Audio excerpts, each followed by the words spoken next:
অনামিকা তো এবার ফ্রিজের মধ্যে ট্র্যাকার লাগিয়ে দেয় এবং মিস্ত্রির ফোনের লোকেশনের সাথে কানেক্ট করে দেয় মিস্ত্রিকে মেরে ফেলার জন্য। শুধু তাই না, একটা পর্যায়ে গিয়ে তো আমরা দেখতে পাই অনামিকা তো সুযোগ বুঝে জিপিএস অন করে দেয়, যার কারণে ট্র্যাকার লাগা ফ্রিজটা তো মিস্ত্রির পিছু পিছু যেতে লাগে, যার কারণে অবস্থ পরিবারের সকলেই তো একদম ঘাবড়ে যায় এবং অর্জুন তো মিস্ত্রিকে বাঁচানোর জন্য ছুটে যায়। সোভিয়ার্স, তাহলে কি হতে চলেছে এবার আপনাদের কি মনে হয়? তাহলে অর্জুন কি এবার মিস্ত্রিকে ট্র্যাকারওয়ালা ফ্রিজের হাত থেকে বাঁচাতে পারবে নাকি অন্য কিছু ঘটবে? হ্যালো ভিউয়ার্স, কেমন আছেন সবাই? আশা করি সকলে ভালো আছেন। সোভিয়ার্স নিয়ে আসলাম সুদূর মূল্য ধারাবাহিক নাটকের 412তম পর্ব সুন্দর একটি এক্সপ্লেনেশন। তাই ভিডিওটির মূল টপিকে ফিরে যাওয়ার আগে এখনো যারা আমার চ্যানেলটিকে সাবস্ক্রাইব করেননি তারা অবশ্যই সাবস্ক্রাইব করবেন। সোভিয়ার্স, সুদূর মূল্য ধারাবাহিক নাটকের 412তম পর্ব শুরুতে আপনারা দেখতে পারবেন অর্জুন তো মিস্ত্রিকে বাঁচানোর জন্য দৌড়াচ্ছিল। ঠিক তখনই তো অর্জুন দেখতে পায় সামনে তীর আর ধনু রাখা আছে, যার কারণে অর্জুন তো তীর আর ধনু উঠিয়ে নেয় এবং অর্জুন তো ট্র্যাকার লাগা ফ্রিজের দিকে তীর তাক করে এবং অর্জুন তো ভাবতে লাগে আমি থাকতে আমার সন্তান এবং আমার স্ত্রীর কোনো ক্ষতি হতে দেব না। এই বলে অর্জুন তো তীরটি ছুঁড়ে মারা মাত্রই ঠিক তখনই তো আমরা দেখতে পাই তীরটা তো ছুটে গিয়ে ট্র্যাকারওয়ালা ফ্রিজের মধ্যে লাগে, যার কারণে ট্র্যাকারওয়ালা ফ্রিজটা তো মাটিতে পড়ে যায়। ঠিক তখনই তো অর্জুন ফ্রিজটা দেখে ভাবতে লাগে আমি তো দেখতেছি এটা অন্য একটা ফ্রিজ, আমার তো মনে হচ্ছে এর মধ্যে কোনো না কোনো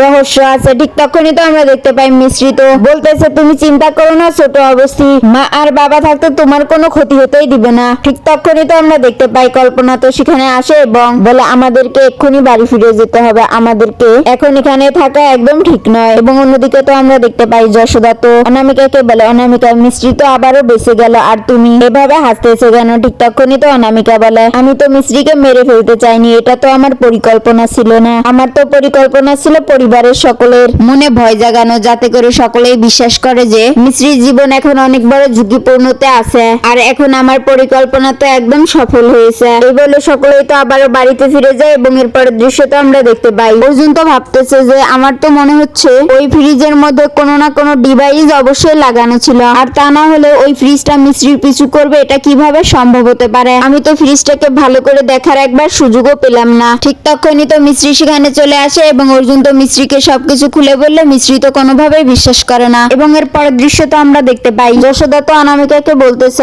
অনামিকা তুমি তো বলেছিলে পরিবারের সকলের মনের ভিতরে তুমি ভয় প্রবেশ করিয়ে দেবে, কিন্তু এখানে তো আমরা দেখতে পাচ্ছি সকলে অনেক আনন্দ করতেছে। ঠিক তখনই তো অনামিকা বলে হয়তো দুজনের চোখের মধ্যে আমি দেখতে পারতেছি, শুধুমাত্র মিস্ত্রির উপর আরেকটা বিপদ ডেকে আনতে পারলেই এই কল্প এবং বড় দাদি তো ভাবতে লাগবে বাবা যে ভবিষ্যৎবাণী করেছিল সেটা তো সত্যি। এবং এরপর তো সকলে খাবার খেতে ধরলে ঠিক তখনই তো মিস্ত্রি কাশি বের হয়, যার কারণে তো কল্পনা এবং অর্জুনের বড় দাদি অনেক ঘাবড়ে যায় এবং অস্থির হয়ে পড়ে, যার কারণে মিস্ত্রি তো অনেক শান্ত হয় এবং মিস্ত্রি তো বলতে লাগে আরে আপনারা দুজনে এত অস্থির হয়ে পড়েছেন কেন? যার কারণে তো কল্পনা এবং অর্জুনের বড় দাদি বাহানা করে বলতে লাগে আরে আমাদের বংশের প্রদীপ তোমার গর্ভে আছে, এই জন্য তো আমাদেরকে একটু একটু চিন্তা করতেই হবে, তুমি ঘরের মধ্যে গিয়ে রেস্ট নাও। ঠিক তখনই তো অর্জুন মিস্ত্রিকে রুমের মধ্যে নিয়ে যেতে লাগে এবং অনামিকা তো ভাবতে লাগে কল্পনা এবং বড় দাদি তো এতটা পরিমাণে ভয় পেয়েছে যে যার মানে বাবার সাথে করা প্ল্যান আমার একদম কাজে লেগেছে। এবং এর পরের দৃশ্য তো আমরা দেখতে পাই মিস্ত্রি তো অর্জুনকে বলতেছে অর্জুন আমার তো মনে হচ্ছে বড় দাদি এবং মা আমাদের থেকে কোনো না কোনো কিছু লুকাচ্ছে। তাহলে কি হতে চলেছে এবার আপনাদের কি মনে হয়? মিস্ত্রি কি তাহলে এবার অনামিকার পরিকল্পনা সম্পর্কে জানতে পারবে নাকি অন্য কিছু ঘটবে? তো ভিউয়ার্স, এই ছিল সুদূর মূল্য ধারাবাহিক নাটকের 412তম পর্বের সুন্দর একটি এক্সপ্লেনেশন। তো আপনাদের কাছে কেমন লেগেছে অবশ্যই কমেন্ট করে জানাবেন এবং পরবর্তী ভিডিওটির এক্সপ্লেনেশন ভিডিওটি সবার আগে দেখতে চাইলে অবশ্যই আমাদের চ্যানেলটিকে সাবস্ক্রাইব করে আমাদের সঙ্গে থাকবেন।